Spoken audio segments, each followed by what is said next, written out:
जनपद मैनपुरी में डीएपी खाद की किल्लत आज भी वाजिब है। किसान अपने खेतों में गेहूं, लहसुन, आलू की बुआई के लिए डीएपी खाद को लेने के लिए इधर-उधर भटकता हुआ नजर आ रहा है। फिर भी खाद उन्हें मुहैया नहीं हो पा रही है।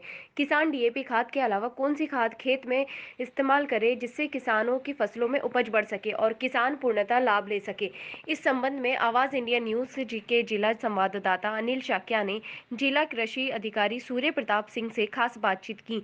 तो उन्होंने क्या कुछ बताया किसानों के लिए कि वे कौन कौन सी खाद का इस्तेमाल करें। तो देखिए यह रिपोर्ट और किसान भाई पूर्ण लाभ ले सके। क्या है कि डीएपी इन दिनों में किल्लत हो जाती है और डीएपी की पूर्ति किस तरह से की जाती है और इसको अगर जो डीएपी न डाल के कोई दूसरी खाद किस आधार पर डाली जाए और उसकी जो फसल अच्छी उपज हो, तो इस पर जो है हम बात करते हैं। यहाँ पर कृषि अधिकारी हैं हमारे सूर्य प्रताप जी, और आइए इनसे बात करते हैं कि जो बुवाई का समय है तो उस बुवाई के समय में किस प्रकार की खाद डाली जाए जिससे किसान भाई जो है हमारे साथ में जो है ना अच्छी उपज ले सकें। सर, आवाज़ इंडिया में आपका स्वागत है। सर, अभी किल्लत देखी जा रही है डीएपी की, और इस डीएपी की जगह पर सर कौन सी खाद जो ना किसान डालें जिससे उनकी फसल पे जो ना अच्छी उपज हो।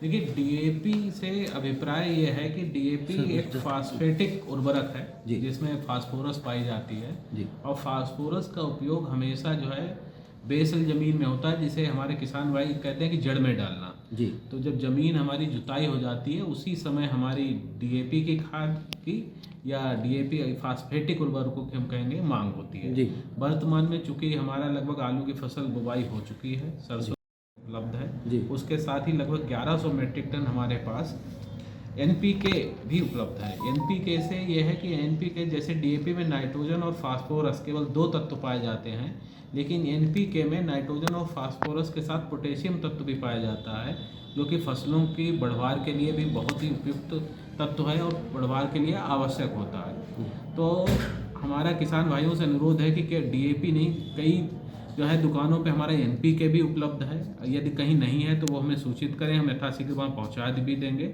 और डीएपी और एनपीके दोनों फास्फेटिक उर्वरक हैं, इनका संतुलित प्रयोग करें और ये पर्याप्त उपलब्ध रहेंगे। और जैसे ही अगर कहीं किल्लत है तो और मांग हम करके और उनको जिस तरह से सर देखा जाता है कि आलू की बुवाई और गेहूं की बुवाई में, तो आलू की बुवाई में एनपीके की आप जो बात कर रहे हैं कि वो डीएपी नहीं है, तो वो कितनी मात्रा में और किस हिसाब से डालनी चाहिए सर, जिससे किसानों को की फसलों को जो ना पूरा लाभ मिल सके और कम खाद भी देखिए, जो आलू की फसल है उसमें लगभग 150 से 160 केजी नाइट्रोजन, 100 से 120 केजी फास्फोरस और 60 से 80 केजी पोटास की आवश्यकता होती है। 1 हेक्टेयर क्षेत्रफल के लिए आलू में इतनी न्यूट्रिएंट है।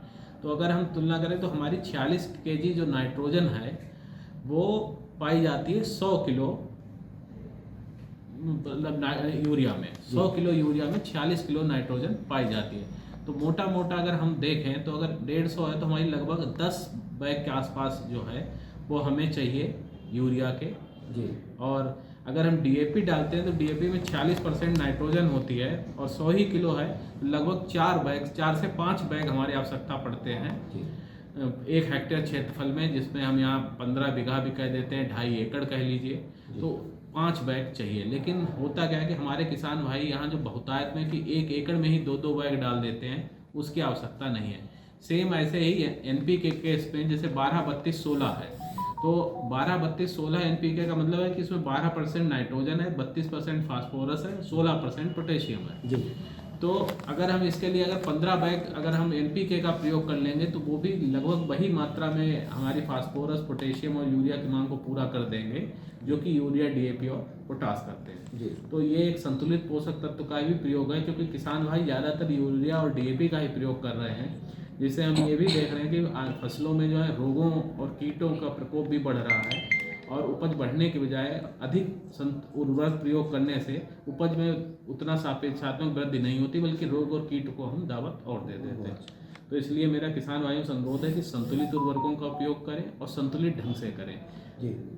तो सर, जैसे कि गेहूं की बुवाई भी अभी शुरुआत है और लास्ट दिसंबर तक रहेगी उस गेहूं की बुवाई में, तो इसमें किस तरीके के खाद का उपयोग करना चाहिए? इसमें मैंने बताया कि जो फास्फोरिक और पोटास जो तत्व हैं, जो इनका जो है ज़मीन में प्रयोग करना चाहिए, जिसे किसान भाई कहते हैं जड़ में डालना। जी। जब जो बुबाई से के समय ही हमें इनका प्रयोग करना चाहिए।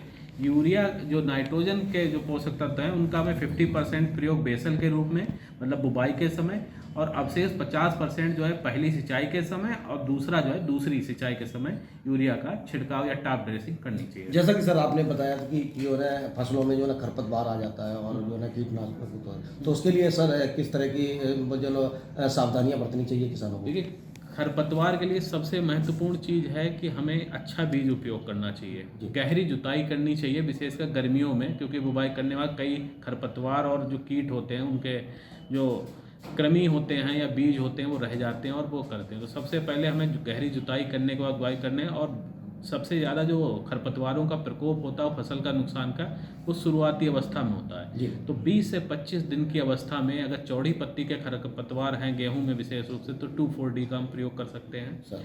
और अगर पतली पत्ती है तो मेट सल्फ्यूरान प्लस सल्फोसिल्फ्यूरान का भी कॉम्बिनेशन आता है, वो 40 ग्राम के करीब मात्रा होती है 1 हेक्टेयर के लिए, हम उसका प्रयोग करके भी नियंत्रण कर सकते हैं। तो इससे सर जो है किसानों को अच्छा लाभ मिलेगा फसलों का? बिल्कुल, खरपतवार इससे जो है वो चौड़ी पत्ती और पतली पत्ती के ख़त्म हो जाएंगे, और जो पोषक तत्व और हम पानी या जो निवेश का प्रयोग करेंगे वो फसलों की बढ़वार में जो है वो सहयोग करेंगे।